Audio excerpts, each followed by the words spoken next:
দিনের পর দিন শুধু ভিডিও আপলোড করে যাচ্ছেন, কিন্তু মনিটাইজেশনের জন্য যে 60,000 মিনিটের প্রয়োজন হয় এটি আপনার কিছুতেই পূরণ হচ্ছে না। আপনারা যখন আসলে চেক করছেন আপনাদের দেখা যাচ্ছে ওয়াচ টাইম বাড়ছে না, ফ্রিজ হয়ে এক জায়গাতেই রয়েছে। এর কারণ হচ্ছে আপনারা আসলে বুঝতেই পারছেন না আপনার কোন ভিডিও থেকে ওয়াচ টাইম কাউন্ট হবে আর আপনার কোন ভিডিও থেকে ওয়াচ টাইম কাউন্ট হবে না। তো আমি আপনাদেরকে আজকে দেখিয়ে দেবো, বিষয়টি ক্লিয়ার করে দেবো। আমি মেটা বিজনেস স্যুট এবং ফেসবুকের অফিসিয়াল অ্যাপস দুটো থেকে আপনাদেরকে দেখিয়ে দিচ্ছি আসলে কোন ভিডিও থেকে আপনার ওয়াচ টাইম কাউন্ট হবে আর কোন ভিডিও থেকে আপনার ওয়াচ টাইম কাউন্ট হবে না। তো আপনারা দেখতে পাচ্ছেন আপনার যে ভিডিওগুলি বুস্ট করা থাকবে, ক্রস পোস্ট করা থাকবে, অর্থাৎ এক পেজ থেকে আর এক পেজ, এবং আপনার যে ভিডিও পেইড করা ওয়াচ টাইম থাকবে সেই ভিডিও থেকে কিন্তু আপনার ওয়াচ টাইম কাউন্ট হবে না।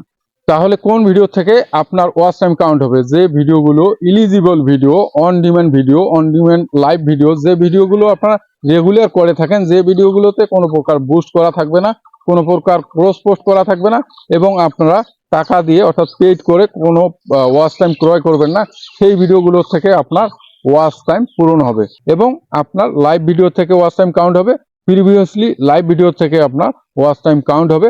এবং এই ভিডিওগুলো যদি কেউ রিপ্লে করে দেখে সেখান থেকেও কিন্তু আপনার ওয়াচ টাইম কাউন্ট হবে। তো প্রিয় দর্শক, আশা করি আপনারা বুঝতে পেরেছেন।